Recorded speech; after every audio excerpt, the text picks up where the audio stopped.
we're back. Oh, good God. This is nerve-wracking. Marco, please save me.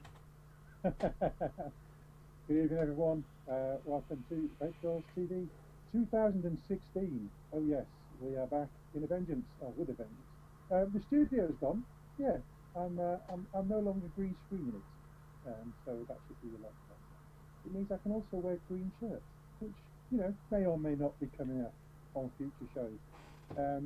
Tonight we have a few of the gang with us. We have got Matt, you've just seen that. We've also got Mr. Dave Dawn. Say hello, Mr. Dave Dawn. I can't unless he says something. Yes. Hello. Good evening. How are you doing? Sorry about that. I was muted. I did not my microphone wasn't working. Good evening, viewers. How you all doing? Happy New Year and many, very many of them.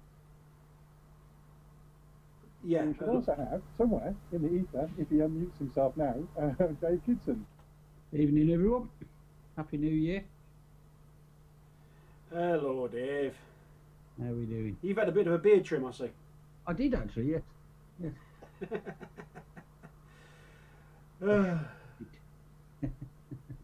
Oh, good God. I tell you, it's going to take me a little bit of time to get back in the swing of this, I think.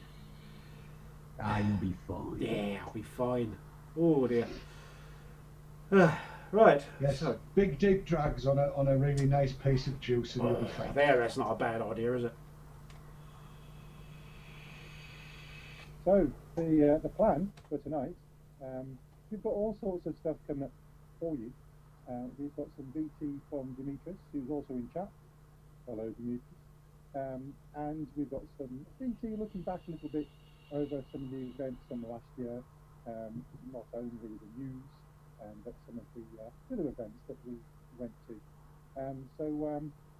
Yes, we've got quite a bit coming up. But over the next few weeks, you'll see different changes. Mr. Dawn, what have you got? What have I got? Yeah. Aside from headphones on, we have new contributors. The format of the shows is going to change. What you are going to get is an hour and a half. How would I think the one show crossed with what's it crossed with? Top Gear. That's the one. I think the one show crossed with Top Gear with presenters from Loose Women. It's kind of going to be like that.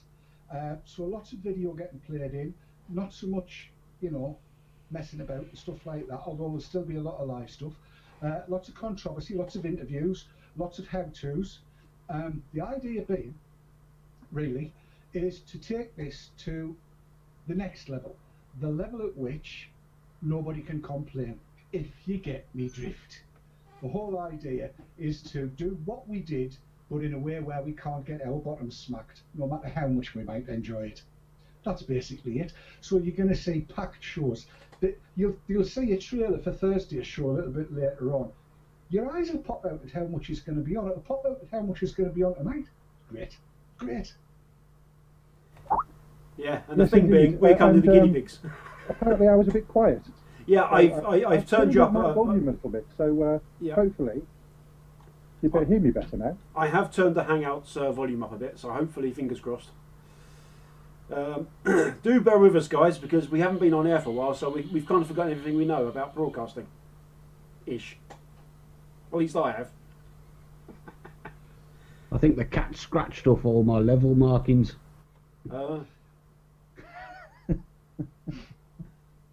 You'll need to replace those, Mr. Kitson. And what have you got?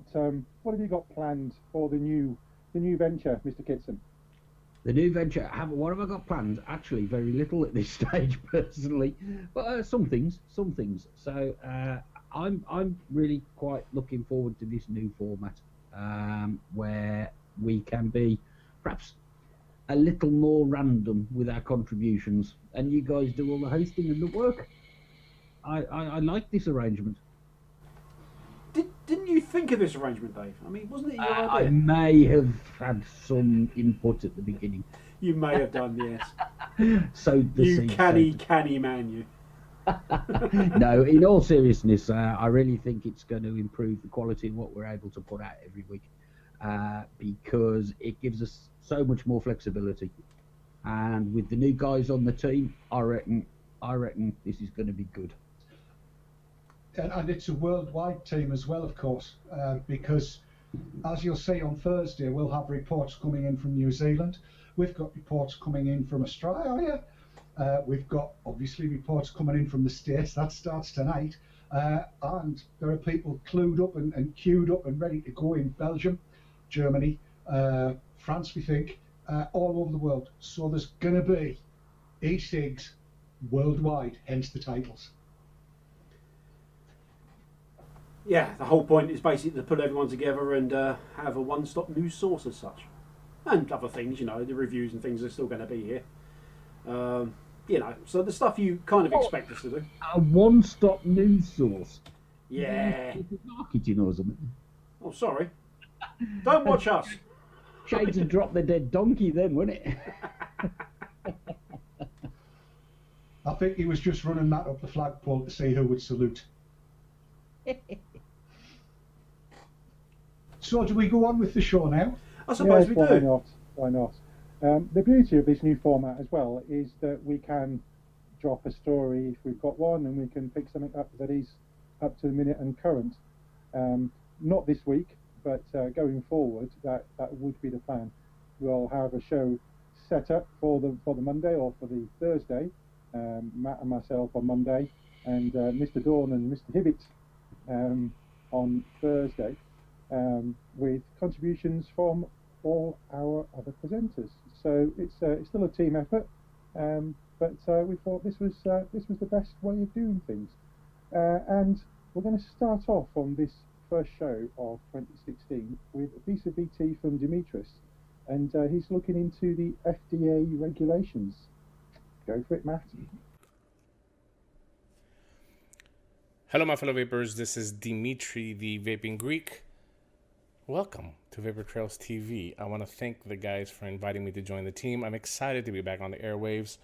I will be doing some legislative updates. I will be doing some product reviews and some on-location filming. Glad to be part of what I believe some of the best advocates across the pond. And this will give us more of an international collaboration against the fight, against the war on vaping that we all have been struggling with the past 3 or 4 years. So I won't waste a lot of your time on the welcomes. I'm going to get right into it. I've been asked to bring everybody up to speed what is happening here in the United States with the FDA regulations. I've prepared a little presentation for you guys. So this kind of gives us a little indication of where we are on the regulatory steps. This is basically the rule-making process that the FDA has to adhere to before they present a final rule that will become a law. As you can see by the arrow, we are at step 8. That means we have gone through steps 1 through 7 to get to this point. I think finally a lot of people here in the United States are realizing that the proverbial now doo-doo is about to hit the fan, for a lack of better term. Unfortunately, it did take 8 steps to get to the cold realization that vaping as we know it will go away if these rules are enacted. Now, if you remember, back here on step 3 is when the proposed rule back in April 2014 was announced. It was presented to the OMB. The OMB did send it back and made some changes, and then they opened up for comment. That's where here at step 6, all of us submitted comments. About 90,000 comments total. About 55,000 of those came from the e-cigarette industry. At step 7, they took these comments into consideration, and they came up with a final rule that they have submitted to the OMB now. And once again, now the Office of Management and Budget, which basically their goal is to look at the economic impact if this rule is enacted, will make the decision to allow it to go through, or we have a couple of other scenarios, which I'll explain here in a little bit. While we're at step 8 with the OMB review, there is a process that they have to go through, and one of those processes is to meet with the stakeholders, whether you're for or against the electronic cigarette industry, and take in consideration the presentations that were made. Personally, I met with them twice. One, I was representing my association here in Tennessee, the Tennessee Smoke-Free Association. And in turn, I was representing 75 small businesses in the state of Tennessee. And then I met again with them as Mountain Oak Vapors, as an e-liquid manufacturer here in the United States, the company that I work for. And I presented the economic impact that these proposed regulations will have. And then, of course, step 9 will be the publication for a final rule, where we all go back to smoking. I kid. This is a couple of the pictures that we took there at the OMB, here on the left with my Mountain Oak Vapors crew and some of our private label customers, and down here with the Tennessee Smoke-Free Association, where we had some shop owners. We also had a bottling company that actually does not make a vapor product, but they supply bottles to the industry, join us as well, and they're based out of Tennessee, one of the largest e-liquid bottle manufacturers in the United States.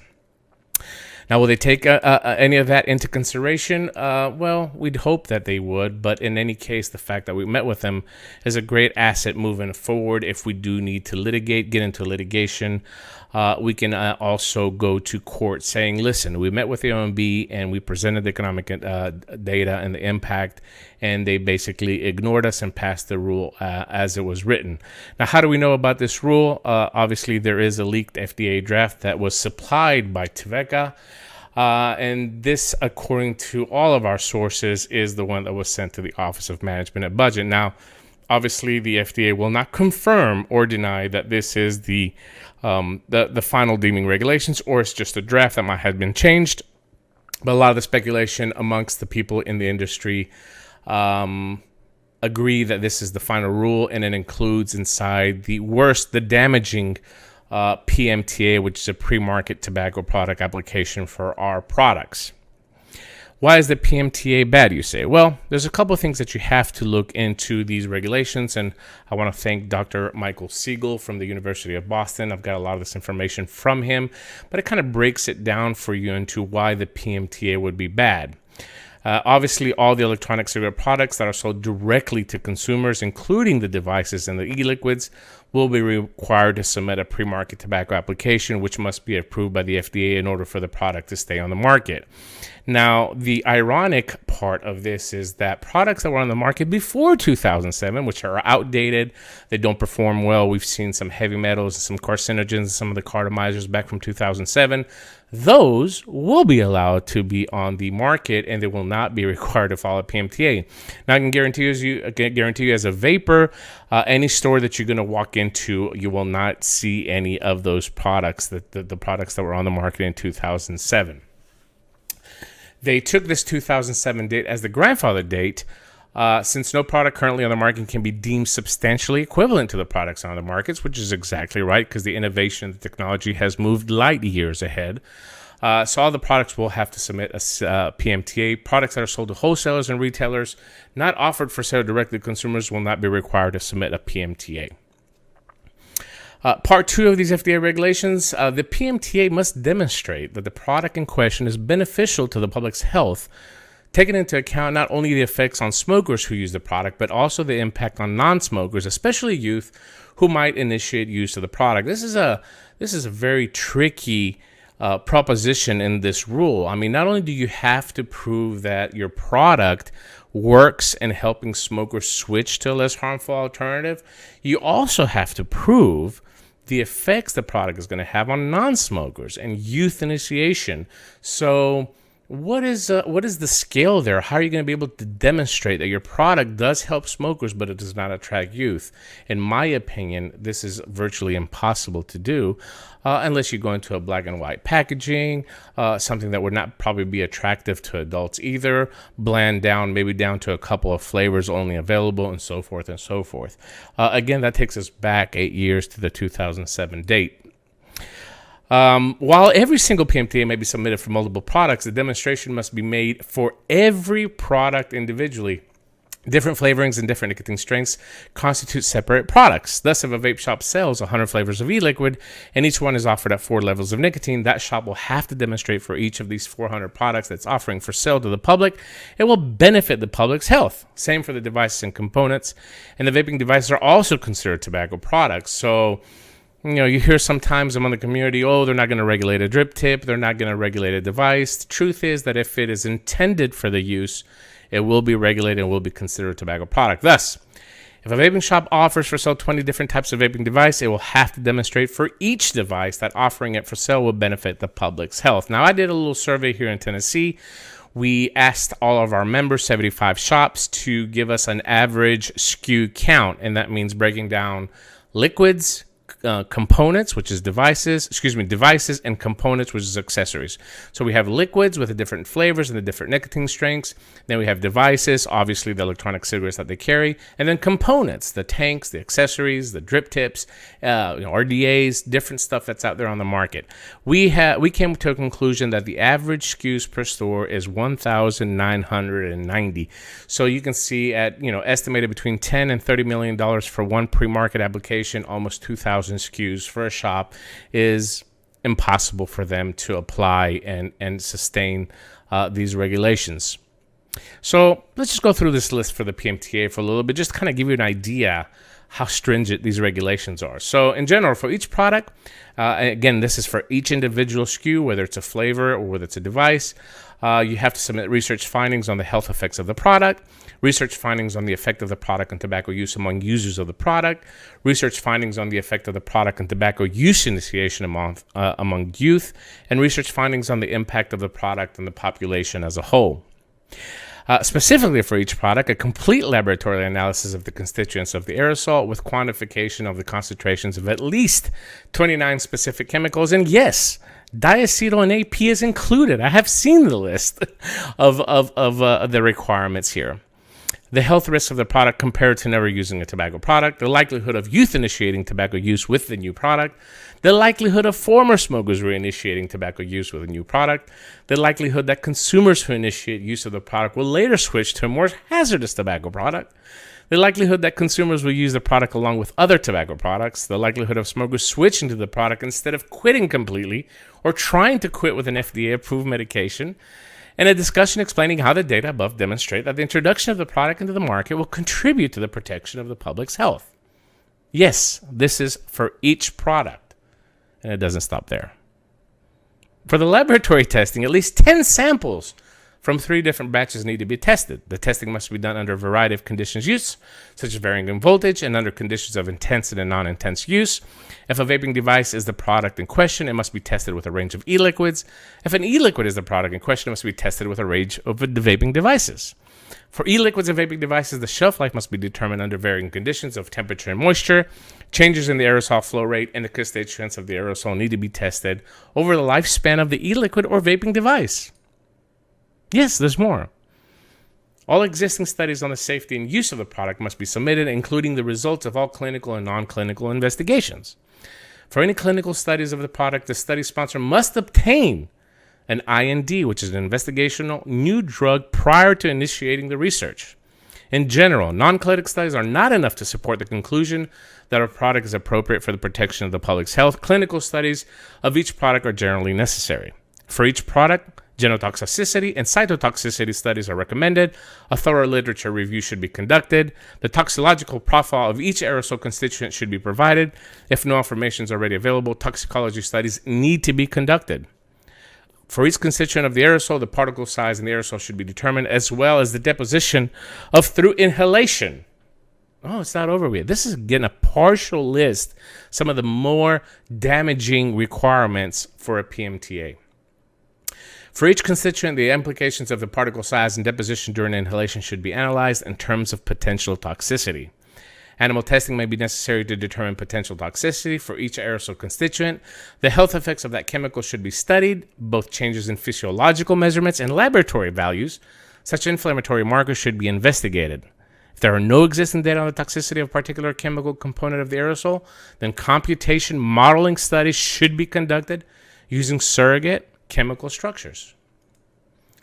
Consumer perception studies are highly recommended.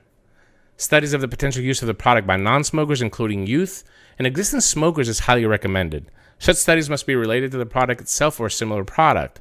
Thus, an open system vaping device cannot submit information on the results of a study involving a first-generation cigarette-like product and vice versa. And puff topography studies should be included in the application.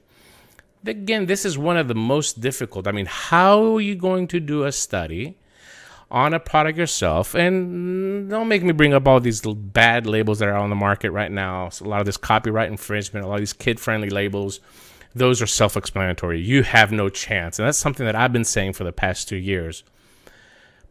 But furthermore, how are you going to be able to prove that your product itself does not attract new users, including youth? Think about it. We have a dilemma here because people think that this is going to apply only to devices. This is only going to apply to liquids. However, there's a prerequisite. Here we have two products that both of them have to be able to follow PMTA. The new sub-ohm tanks, the new devices that are coming out of China are great. But if you don't have liquid to put in them, those devices are useless. And, of course, all the new flavors, all the new product that's out there, that's fantastic. Again, they're useless unless we have the tanks and the devices to use them on. So it's extremely important for these two manufacturing different categories, the device and the liquid manufacturers, to work together to be able to keep both of these products on the market. One go with the other. We can't have up sub-ohm tanks if we don't have good tasting liquid. And we can't have good tasting liquid if we don't have the devices to put in there. I want to credit Dr. Michael Siegel for the summary. The successful submission of a PMTA will be nearly impossible. Just look at it this way. In order to submit a successful application, one must demonstrate the overall benefits of your product, outweigh any risks, including the possible initiation of nicotine use by non-smokers or former smokers. One must identify the individual population level benefits and risks and have a mechanism to model these effects over time in order to determine and quantify the net effect of the population's long-term health. Moreover, there's no existing model to weigh potential risks and benefits, even if they could be quantified. That's true because there has not been a PMTA granted for electronic cigarettes. In fact, there's only been just a few PMTAs granted in the last 8-9 years because it's so extremely difficult. For example, suppose a product could demonstrate a 15% rate of smoking cessation using the product, but that comes at the expense of 3% of youth initiating nicotine use with that same product, of which 32.6% of the youth progress to cigarette smoking. How do you calculate and then weigh the risks and benefits? Is this going to result in a positive or negative net long-term public health benefit? Putting together PMTA will be prohibitively expensive and resource intensive. And that's one part of it. Here's the other part of it, and of course, this is the reality check by Dr. Carl Phillips. What is critical to understand is that in every FDA action on a PMTA applications, as with their actions on on substantial equivalency, and MRTP applications, it's purely a policy decision. And they've done this in the past. They rejected the first snus application. A small cabal of unelected government officials have a free hand to make whatever choices they think will make the tobacco product market more like they want it. There is no process, just policy. That basically means that at any given time, even if you do have $10, $20 million to put one application through, at any given time, the FDA, for whatever reason they deem, can reject your application.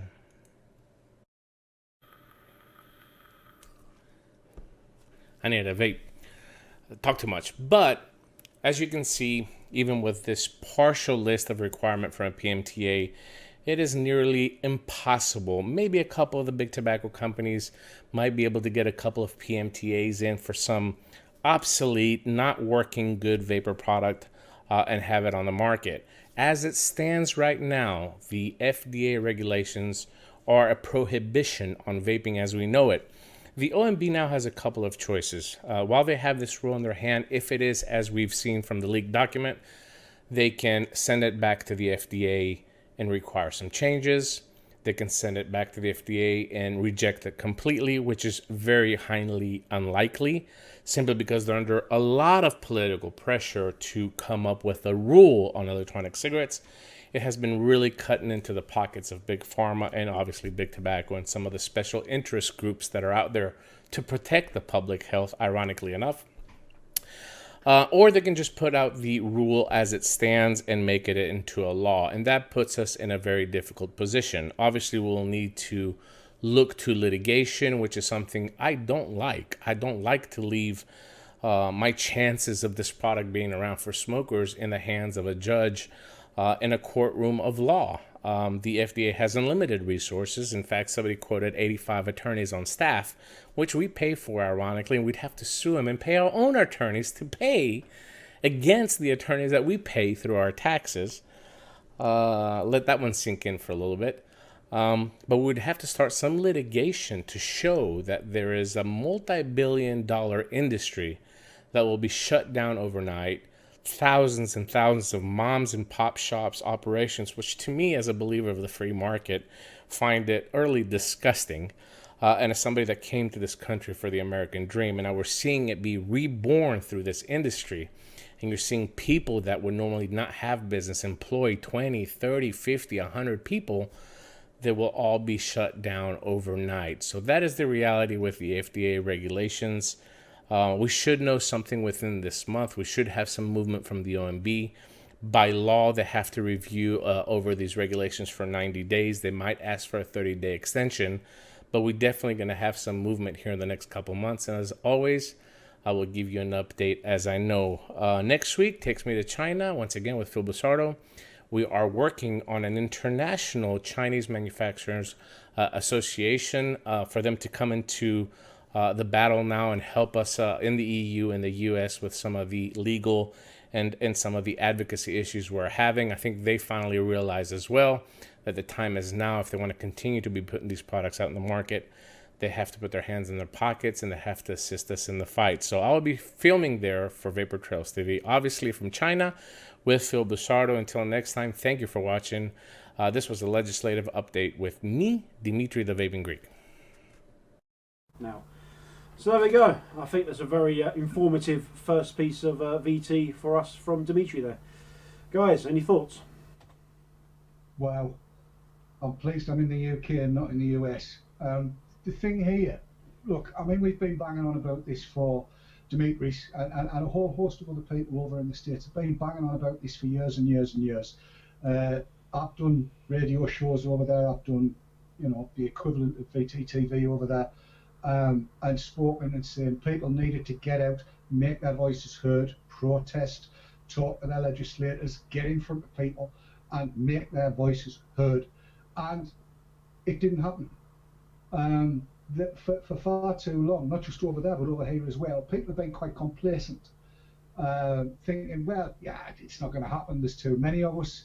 I don't know how many millions of vapers there are in the US, but just look at that Demetrius has just gone through. Look at that litany of idiocy and draconian crap that they're coming out with.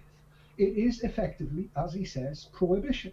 They went through that in the 20s. They know what happened with that. There's going to be a burgeoning black market. There's going to be bathtub mixing. There's going to be all kinds of things going on that they actually don't want to occur if they just sat and thought about it. And I sincerely hope that the American vapers will get together and find the funding to take everything to court. I know it's not the best road to go, but dear me, there's ambulance chasing lawyers over there that are capable of getting decisions on just about anything. Let's see if we can get some vapor chasing lawyers to actually chase the draconian rules that are coming up within the FDA and get the whole lot quashed, because that, I mean, seriously, land of the free and home of the brave, land of the oppressed and home of the smoker. Well, I thought exactly though, Dave. I was just about to say land of the free. My God, I made some notes when I first saw the BT. I mean, the PMTA required for every single item sold per shop, it's going to be so prohibitive. There's no way in the world that vaping can continue with those regulations. I mean, literally, they're at step 8 now, and it's a non-stop train. It's absolutely going to smash straight through the wall and kill vaping dead. But what's that going to do for vapors? That's the thing. You know, it is going to end up with black market. It is going to end up like the prohibition days, people making bootleg e-juice. It is totally crazy, and totally unfounded.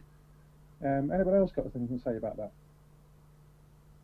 It's interesting there. I was watching some of the comments go through in chat there, and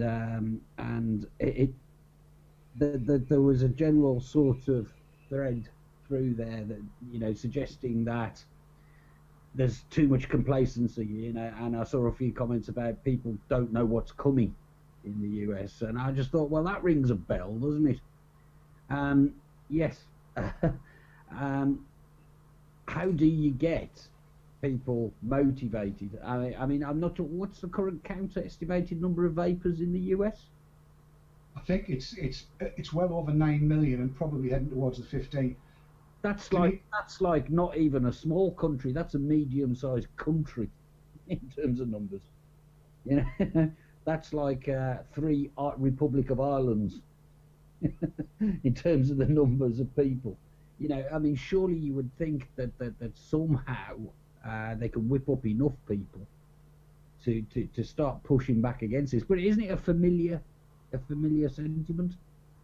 You know, the people, there's some denial, some ignorance, and way too little action. I tell you what, I was talking to Mario Glover not long ago, and you'll hear what she's got to say on Thursday. And she was saying that, and I hope I'm not dropping her in the crap here, she said she didn't really want things to change in New Zealand because at the moment they can get what they need. They can get it from abroad, and there's always going to be places that can get what they need. Hardware isn't an issue, of course, and there isn't an issue with zero nick. It's only nicotine containing liquids. And it just seems to me, you know, she said, I'd really rather there weren't any regulations because at the moment it's working. And I can really see the point now, because when you look at this, I mean, regulations is one thing, and if it's sensible and proportionate regulation, that's absolutely fine. But can somebody please tell me why we have countries throughout the world where you can go and buy homeopathic remedies which have caused countless numbers of deaths because people rely on them instead of the drugs that are known to work, and yet they will not allow e-cigs, or they're putting all this oppression on e-cigs. Everywhere in the world you can go and buy shit that doesn't work. You find something. Look, 6.5 years I've not smoked a fag, never intended to quit. I wouldn't have quit. These are just better. And look, I'm hale and hearty, walking about and breathing and stuff like that, and the same can be said of millions and millions of vapors around the world. Why will these people not open their eyes and see what is a self-obvious truth? E-cigs do, in fact, save countless millions of lives over a period of time that most people aren't used to working with. All it can do is cast aspersions and doubt, and quite honestly, I've had enough of them. I am going to make it my duty, job and work to battle these buggers and bury them, because I've had enough of it. I've had enough. I'm never going to stop fighting this. Never. Sorry. That's fine. You've been off air long enough. I think you deserve a bit of a rant there, Dave. Have a vape, go on. I did. Yeah. I have to say that the FDA regulations make the TPD look like nothing compared to what's going on in the States now. That being said, we've still got a long ways to go. There's still things that can be done, but you know, it's pretty much going to start hitting us as of May, and we'll be looking more into that as we go on through the shows. Yeah. Especially as it gets closer to that time, and closer to the time when the regulations will be enforced. There will be a period of settling in before things really start hitting the fan. However, you know, we have all got shafted on both sides of the pond, but it really does appear to me that the Americans are getting shafted big time, which is just ludicrous. It is. It's crazy. I just want to say thank you to chat. There's been a whole lot of people supporting what I've just said. Look, the fight isn't over. It's never going to be over. When we first went across to Brussels with the black balloons, and I was talking to various MEPs and what have you over there, I was told by one who knows about these things that this fight was going to be a 10-year fight, and that we would win the battles eventually, but there would be constant skirmishes after that. And I'm going to name the buggers that are bringing this all up. It's Capewell, it's McKee, it's Chapman, it's Glance, it's all of those. They will keep on keeping on, and it's not because of money. It's because they've got an ideological objection to the sight of a little bit of vapour coming out of somebody's mouth. Well, I hope it gives them a heart attack, because I, for one, will not rest until they are silenced, until they are retired off. I think you're right. I'm always banging on about ideology and how much it pisses me off. But I think there's another agenda with those clowns. Sorry, did I say clowns? I think you meant something clowns. stronger. They do have another agenda, and I just think they genuinely cannot cope with being challenged by non-qualified people, as they see it. You know, I think they've had it so good so long in public health, where they'll say something and it's front page news, it gets a good slot on breakfast time, and everybody rallies round. And I think it's really, really sort of knocked them back this time, that they've actually come up against members of the public, the people they're supposed to be representing, who've actually pushed back. And I don't think they can handle it. I don't think their egos can take it. Well, that's been made very, very obvious by this this new e-voke, hasn't it?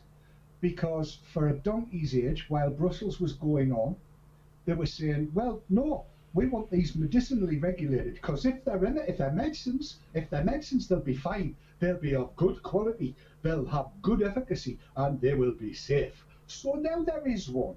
And now they're saying, but we don't know about the quality, we don't know about the efficacy, and in our mind they're not safe.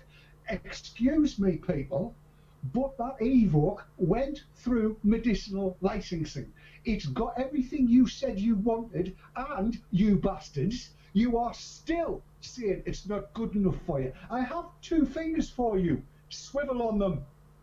Stick it in a head-to-head with Chantix and see how it gets on, eh? God, yes.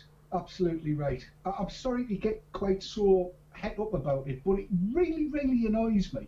Here these people are asking for something, they're giving it, and it's still not good enough for them. And it proves that what they first said was not true, that their objections were a lie, that they have got nothing in mind other than their own bloody egotistical careers in trying to tell other people what they should be doing. Well, the worm's turning. We have social media now. We have people that know what they're talking about, and they are the people that are going to hold these dinosaurs of public health to account. And if I'm going to be at the front of that, that's where I want to be. I want to stick it to them as far as it can possibly be stuck. It can be stuck quite a long way, I'm told. Good. Sorry. Well, there you go. I think on that segue, on that seamless link, I think we should have a look at some of the news stories we covered last year on VTTV. So another bit of VT coming your way.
So that was a little look back at some of the news stories that we covered in 2015, including the one from the Irish newspaper that was talking about the fact that you couldn't smoke or vape in parks, and you couldn't curse either, which did raise a couple of comments in chat. Yes, we look at all kinds of stories, and we'll be doing that as ever this year. We'll be bringing in little new spots, and if we get something rather meaty, and we can bring in one of the professionals that we are affiliated with, the likes of Professor Robert West and Jerry, etc., we shall do that. And we'll also jump on stories if one breaks before we go live. We can, you know, we've got the ability to do that, and that is what we are planning to do. Yes. So hopefully that would be good. Matt is up next, and he's got a little bit of VT on the Vpark, which is a variable wattage and variable temperature control device. Looks rather nifty. Take it away, Matt. Hello everybody. It's been a long time, isn't it? Well, we're back, and so my first piece of VT I've done for VTTV in the new relaunch is of course a review, and this is the Vpark TC150 kit. I picked this up before Christmas actually. It actually might have been November time, maybe December, I don't know, I can't remember. It's been a while. Anyway, but on the plus side, I've had a lot of use out of this. So yes, it's quite good. So let's well, let's have a cloud shot first, because I've not had a vape yet, have I? No.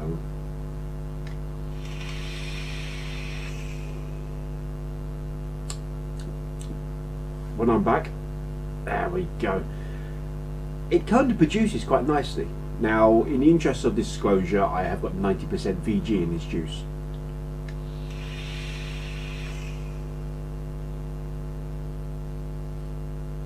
And as you can see, it produces pretty well. Yes, yes it does. This is currently set to 0.33 ohms.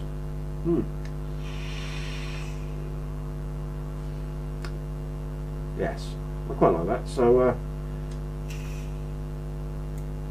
right, okay. I was just adjusting things. This will become evident in a minute what I'm doing. Now, I am not using a temperature sensing coil on this. It comes with one temperature control coil, and it comes with one just Canfor coil, and I've gone and replaced the coil. Now, the coil replacement on this is pretty interesting actually. We'll get to that in a minute. I've got to stop doing that because you won't be able to see me, which is probably no bad thing. Anyway, so yeah, so in the kit you get the mod itself, and you get a tank, and you get 2 coils, and as I've already mentioned, you get one temperature control and one non-temperature control coil. At least that's what I remember anyway, and this one is currently showing as not temperature control, so I presume that is it. It's been a while. I've got the website there, but I'm not going to go through that now because you don't want to see me do that. Anyway, so what attracted me to this then was the user interface, which is in itself pretty simple. Now, what you've got, let's bring it closer here.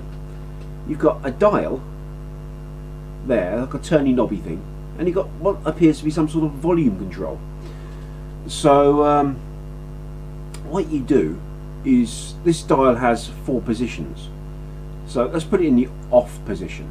There we go. You can see it's off. Now if I turn it into the on position, you can see it turns on. Good, yes.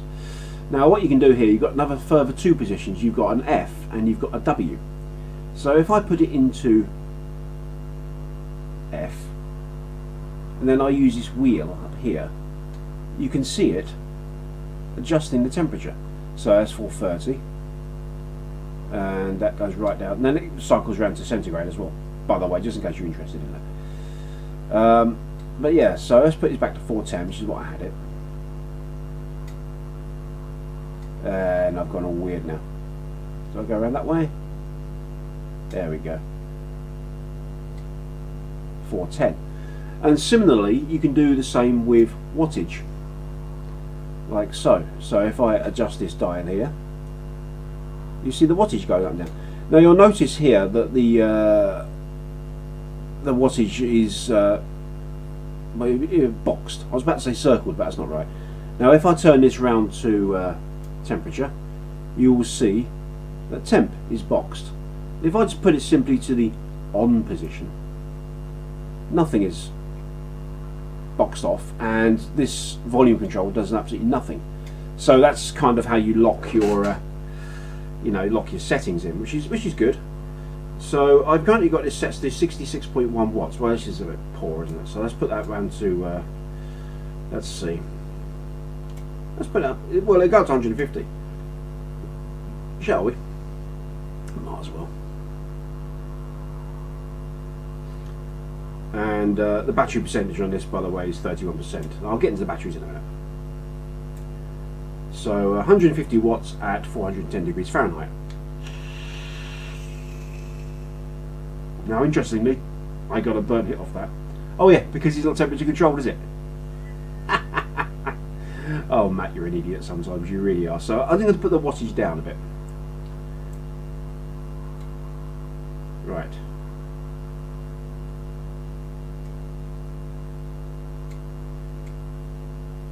Let's put that to 70. That's what I had it on previously.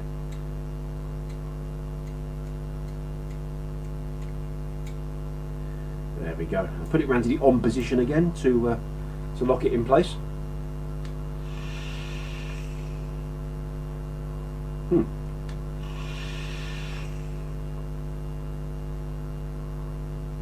No issues with vapor production there at all.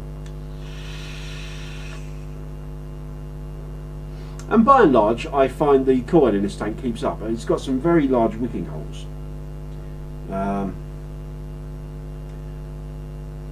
And if you have a look here, there we go.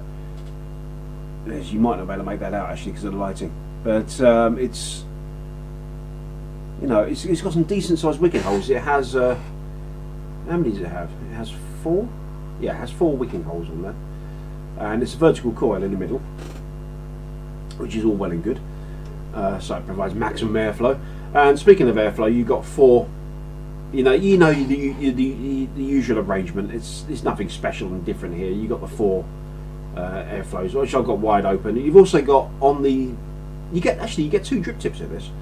You get this drip tip which comes pre-installed, which is a metal drip tip with a collar at the bottom. If you've seen a TFV4, you know what this is. You've got airflow on the drip tip as well, so you can sort of add extra air in. I haven't bothered, I kept that closed. But you do get in the box as well with the tank, you get just a plastic drip tip. I think that's plastic. Oh no, that is metal. It's just black. Okay. I've not used it, so I quite like the look of the the silver and the black there. So it's quite nice. It sort of matches the the dial. Oh, I'm like a woman with a handbag and shoes, aren't I? Okay. But speaking of styling, let's go on to that. So the actual device itself is just simply black, and you've got some orange detail here. So you've got this rather attractive sort of tribal tattoo type design there. You can see maybe a bit of reflection, and it just says Vpark. And on the other side it will say Vpark box TC150, if you can make that out. Now on the bottom we have our battery bay, and this is quite simply, you got the little latch here, so you just pop that and you've got your 2 cells. So and they go in that. The orientation is marked on here as well, so this end will be positive up and this end here will be negative up, like so. Just pop that in, it will just clip into place, and that's good. Battery life has been pretty good, to be fair. It does take 2 18650 cells. You do require cells with, a decent. I've been out of this for a while. I've kind of forgotten things. Decent amps. You need to have at least a 25 amp current draw on your cell. if I got that wrong, Graham Gould's will probably just pick me up on it. Yeah, it's been a few months. Come on now, I've not really thought too much about doing reviews. So yeah, battery life I've had pretty good. I mean, it'll last me a day quite happily. My day these days, meaning that I cannot vape much during the day, but when I do go out for a vape, believe me, I do cane it. So let's talk price. Price is $89.99, not including delivery. But for that money, you do get the mod, which does come in a box, by the way. But I've misplaced it. I don't know where the thing is. I can probably show you. I can show you the box with the tank. There you are. That's the box with the tank. It's got a little diagram and things in it. It did come with instructions and stuff, but I've misplaced all that. I was looking around for it, but I can't find it. Yeah, so you get your tank, 2 coils, and you get your mod. You don't get any batteries with it, cells, whatever. And you get a USB charging cable. Do you? No, you don't. No, I'm making that up. Sorry. For some reason, I thought it said USB charger on it. It does not. So no, you do not get a USB charging cable for your money because it doesn't have a USB port on, I think. So there's none of this firmware upgrade nonsense you have to worry about, which is probably a good thing. I've kind of had my fill of that, to be honest with you. You kind of just want to get your device, whack your batteries in and vape it, don't you? Yeah, okay. Flavour wise, the tank produces okay. Before I completely forget, and for the interest of completion, you do have on here, there we go, that's the 510 connector. It is spring loaded. I could get the pointy thing out and just take my word for it, it's spring loaded. On the actual tank, it is not spring loaded. You do have an adjustment screw on there which affords you a little bit of adjustment, but I found I don't really need to use it, and I just realised that's absolutely filthy, and I should have maybe cleaned that before I showed you guys, but there we go. It's had use. I've been using it for at least a month solidly. It's good.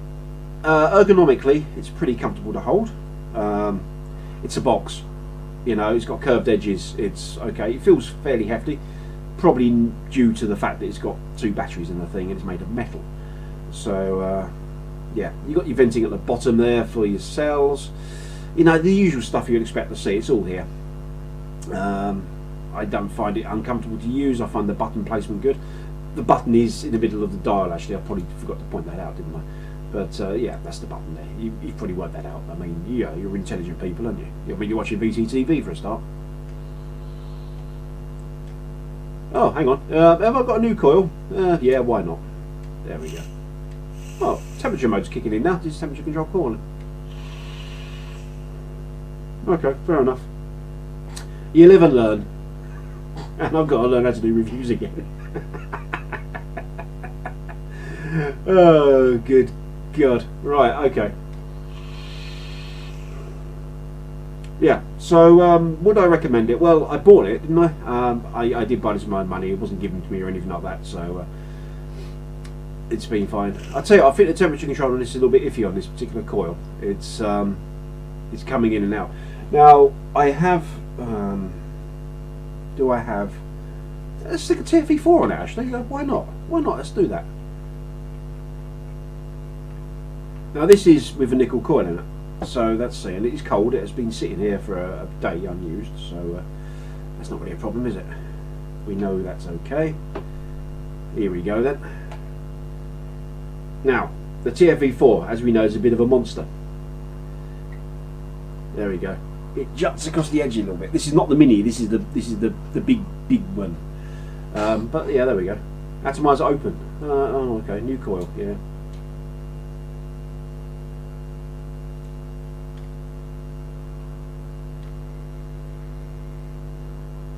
I think I need to increase that a bit. Or actually, maybe I need to change my cells. Because, as I say, I only had about 20% there in it. So let's just pop these new ones in. Straight off the charger. There we go.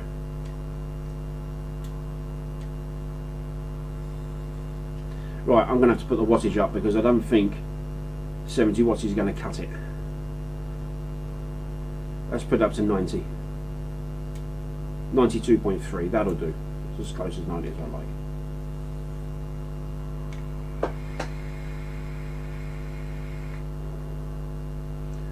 Okay, we need to increase the temperature, I think. So it's 410, which is, let's put it to 560. There we go.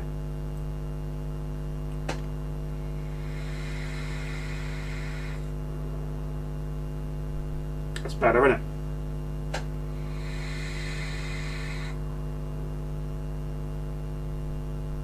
Yeah, that'll do.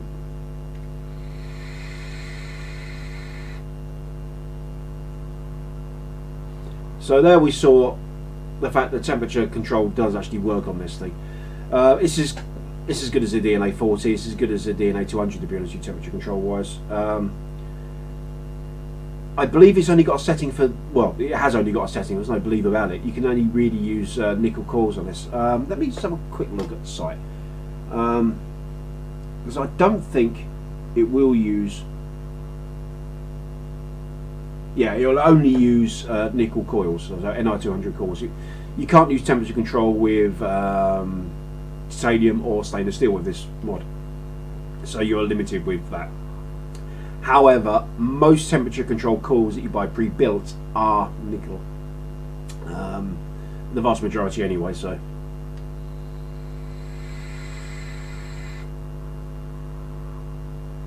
I'm quite happy with it. I mean, I like the fact it's fairly slim when I'm back. Yeah, granted, this juts over the edge a little bit, not by much, by about 2 mil. So it fits in my pocket quite nice. And it's got a heft to it, so you know it's there. It's not a lightweight device by any means, but yeah, so let's cut the rambling. Am I happy I bought it? Yeah, I am actually. I'm using it a lot. So I can't really say fair on that, really, can I? So there we go. I suppose it's back to me and Marco in the studio now. Hello. And we're back. So there we go. That was my fairly brief look at the Vpark. Now, apologies, it's been a long time since I've done a review. So, you know, there we go. Now, I did notice in chat someone was asking how many times I knocked the bottles off the shelf in front of the telly. You notice there's none there. So, no, I don't knock them off anymore. Is there none there because you knocked them all off? No, there's none there because I needed to rearrange in order to get, well, Marco predominantly, his magnificent visage on the screen correctly. Yeah, Specsavers is near you, isn't it? I don't know, I can't find it. There's a reason for that. Oh, is there? Listen, USB hub. USB socket on the front just for updates, yes? No, there's no USB socket on it at all. For some reason I had in my head that there was a USB socket, and when I was recording the review I said, oh, it's a USB socket, and I looked at it and go, ah, no, there isn't, no, I lied. So, yeah, no, there's no USB on it whatsoever. Alright, fair enough. Okay, that's me done. Okay, anyone else? Yeah, I'm surprised that the mods that are coming out still, some of them don't have a USB socket, and then if you look at the Kapur that I looked at on Vapor Scene last year, that does have a USB socket, but it's only for firmware updates. I wonder how many people look at the instructions that's and, actually you know, before they plug it in and try to charge it. That's actually true of the Smok X Cube 2 as well, which I did a review of last year. Now the manual goes to great lengths to explain that the USB port on this is not for charging, only for USB firmware, whatever. But at no point does the manual state that you're using two cells and you've got to put them in certain ways and keep them balanced, which I found a bit weird. But that's another thing. Watch that review if you want to see me go on about that. But there we are. Yeah. So, Dave, have you got any mods you're looking at recently, or coming up, or anything? Which Dave, the good-looking one or me? You'll do. I'll let Mr. Kitchen start. Oh no, sod off. I've got to be honest, I've been so busy, I am so behind the curve with what's out there at the moment. I want one of these things. Oh, you definitely do. I really do. I need to lay my hands on one of those. because I think that's going to work for me. I've got two DNA 200s now, and I can barely remember what they're called. Can I ask you a question, actually, Dave, of your DNA 200s, which will lead into Thursday? Are they still working? Yeah, perfectly. Okay, good. I've not had any issues at all.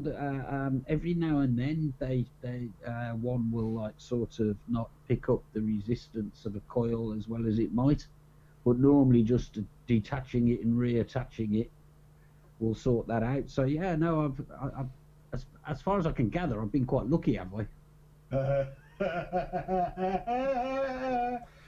You'll see on Thursday. Yes, let's not put any spoilers in, shall we? No spoilers. We'll not spoilers, but you laughed. we'll not put any spoilers in. Oops, shit. Dave, I can see what you're doing wrong with that one, mate. I'm just going to say it's never worked since the day it arrived. Isn't that the one that I saw in Ireland? Yes, it's the one that I got in Ireland. I don't want it anymore. Okay. No, you don't. Bloody right, you don't. So that wasn't delivered by the post of a swift kick and straight for the letterbox then? No, it wasn't. That was picked up very delicately by my own fair hands in Irish. I said, I'll have one of those, please. And he said, all right, I'll sell you one. Here it is now. Give me some money. And I did. And I got it. And it never had a bloody atomizer on it. I should know about these things. Put an atomizer on it. It's never worked since I got it. But more of that on Thursday. Now, speaking of Talking Thursdays... about Thursday, what's coming up on Thursday, Matt? Well, that's just asking the nice VT. Coming up on Thursday on VTTV, Mario Glover reports from New Zealand. I set up at Vapor Forward on Twitter and asked people overseas to vape it forward. Matt Gerish looks at the DNA 200 and recounts his experiences. Anyway, problems have happened with the DNA 200 board. I've had 4 boards fail on me. A new member of the team joins and starts reviewing kit. Welcome Mark Crew. I think it's a cracking little tank, to be honest with you. The flavour on it is really good, I must admit. For a sub-ohm tank, it really is good. Ridian Man goes in depth around the politics about vaping. I'm going to start off by looking at the legislation in regards to bricks and mortar stores. I tell it like it is to the New Zealand tobacco control people. To constantly remind people these things are safe enough. Dimitris Agrafiotis, the vaping Greek, takes a look at the Cleto. Like I said, 45 watts here, 0.25 is what it's reading on my DNA 200. Have all the air slots open. All that and more this week on vaportrails.tv. Be there or be an oblate spheroid. There we go. So let's look at what's coming up on Thursday. So instead of looking ahead, let's look back at some of the expos we covered last year. God, that was good, wasn't it?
This could be overkill. Oh, don't. Because we've got Dave Kitson with a full beard, going on full beard. He's not even gone for the Avengers X-Men type look today.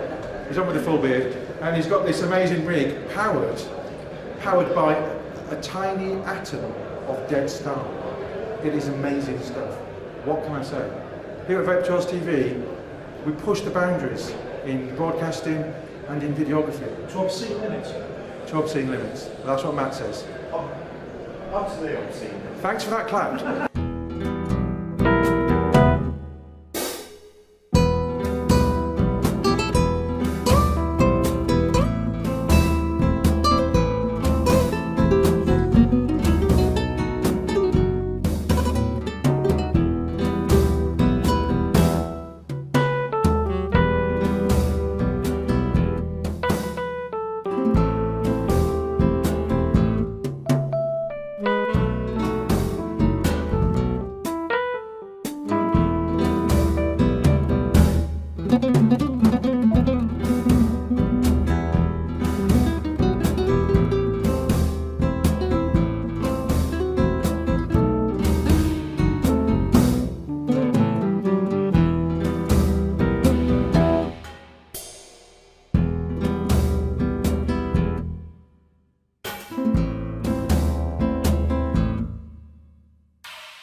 So here we are.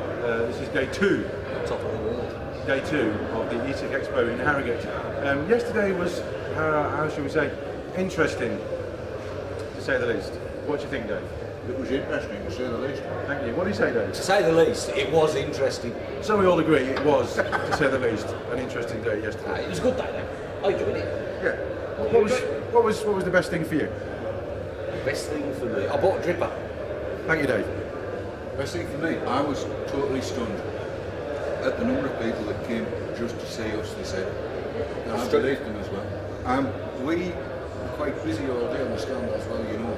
Yes, we were. We were really busy. Lots of people came to see us, and thank you so much to those of you who came over and who are possibly going to come today. He was touched. You were touched. Oh, they won't see this video. I was touched. So that's going to be a No, they will see this video. Yeah, they will see this video. Yes, I was. We were all rather touched, weren't we? Well, yes. In your case, I'm not sure who was the touched. I didn't get touched. Did you not? No. Nobody touched you? No, that's when I went for the coffees, wasn't it? That'll be about right. He went for the coffees, and Dave and I were touched. Not by each other. Not by each other. Not by anybody else. No, it was really good yesterday because people came to see us, which is always very nice. We always like to see lots of new people, lots of new faces. It was absolutely brilliant. Yeah. Explaining to people what we do, people who didn't know us, but like one of the best compliments we got yesterday was somebody said that they didn't think of us as like vapors, it was like a proper TV channel. Yes, that's very true. Wonderful comment, loved it. Yes, it was very good. So that was yesterday, and today we are expecting more of the same. It being Sunday. In about 3/4 of an hour. Yes, doors open at 10 o'clock, and we're hoping to have a reasonable footfall during the day. And you will be seeing later on, in this little bit of VT, what we saw here. Yes. So we shall wrap it up later. And if you've got have you seen stuff? I've seen stuff. There's stuff to look at. You should mention that if anybody's got a time machine, you can come and get a free pen. Yes. We have a free pen. Quality free if you pen. would like to send us a Stamford House envelope with £900 postage, we will send you a free pen.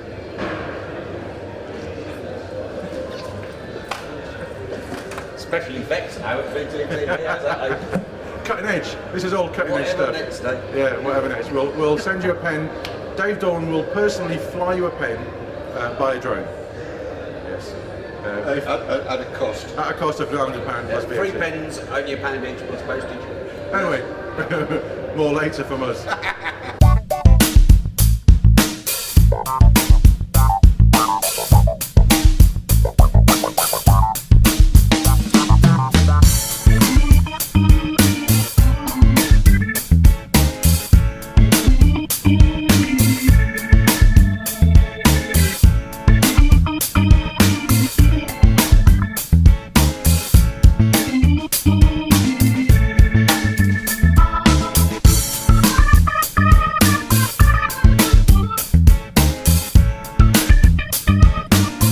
Well, here we go. This is the queue. Filmed on the phone because my camera is next to the stand. So it's reasonably long, and there's 45 minutes till it opens. So not too bad at all.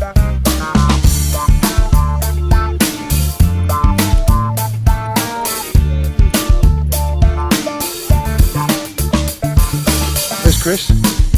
He's going to be in a robot's costume later.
Welcome to UK Vape Fest, and if you're not here, you're missing out. You're missing out big style.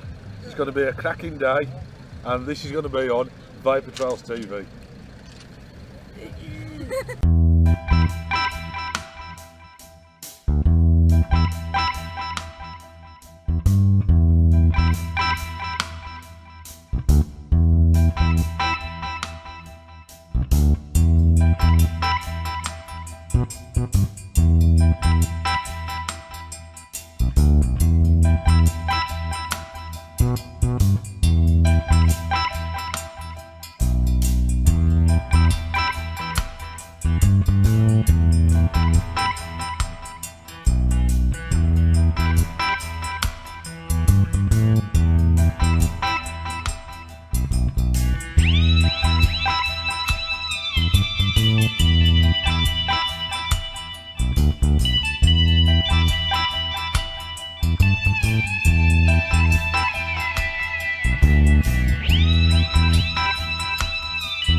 So there we go. That was the events we covered last year, and we'll be covering some more this year as well. I think we've got plans amongst the entire team here to at least one of us to cover every event this year. I think that's right, is it?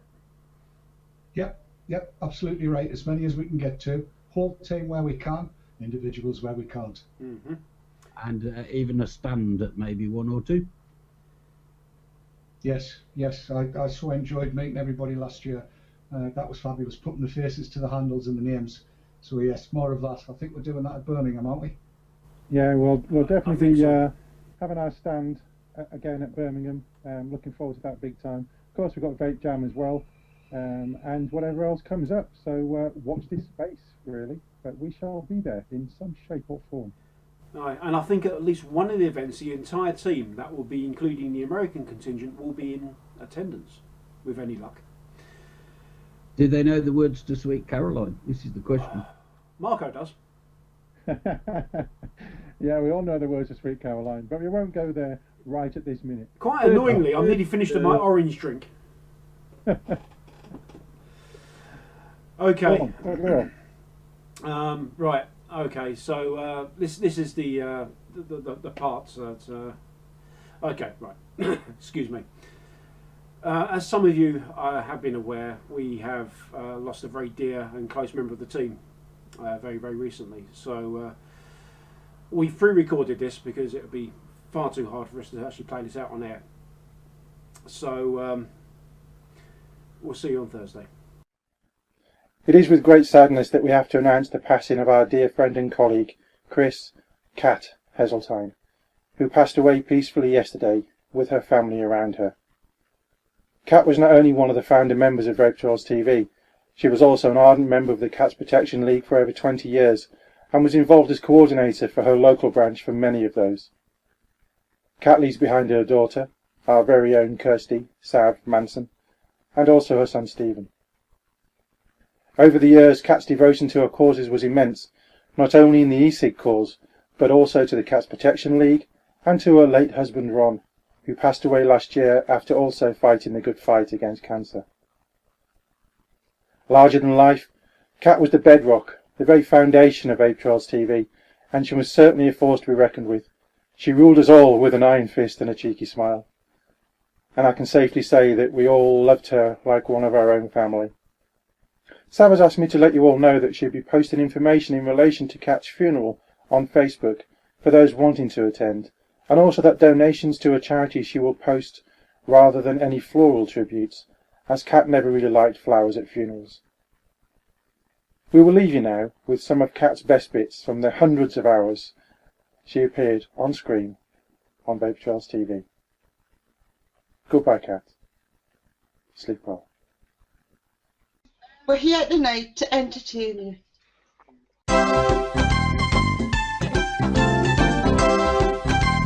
Although, I'm seeing if I can stop this thing from putting mouthfuls of juice, putting them out. I'm sure I'll find a way. I'll look at my spell book, eh? There must be a way. Because this thing can give up some fabulous flavour, you know. It's just a shame it keeps tricking you into a false sense of security. Oh well. Anyway, get back to the show while I study this.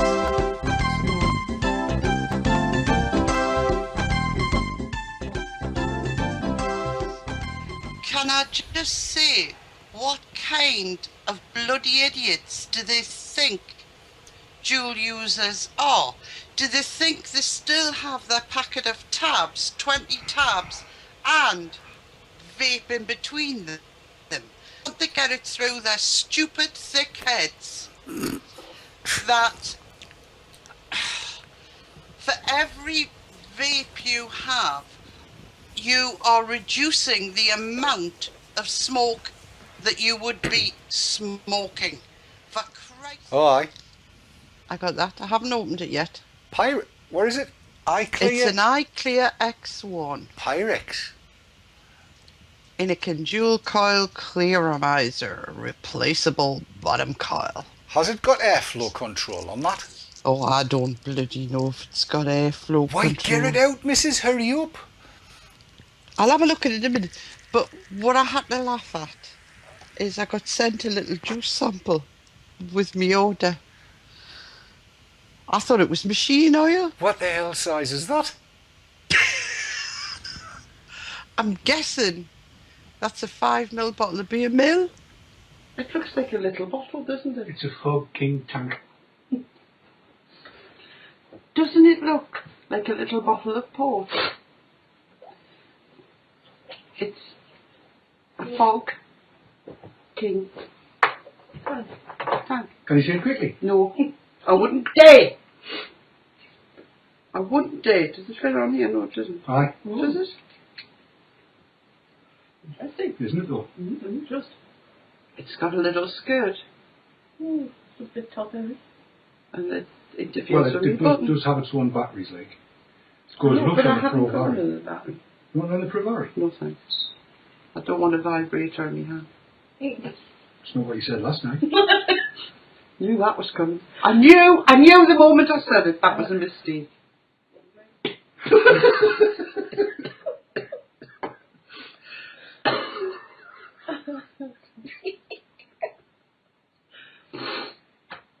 Might be a bit strong for you, pet. No, it wasn't. It was quite nice.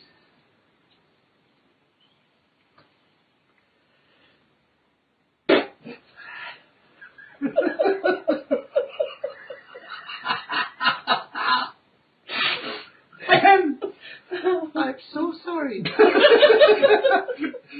You want to get a couple of tissues and say, what's that?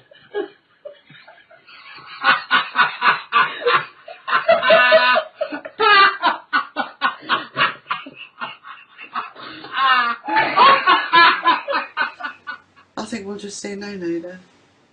No, Night, everybody.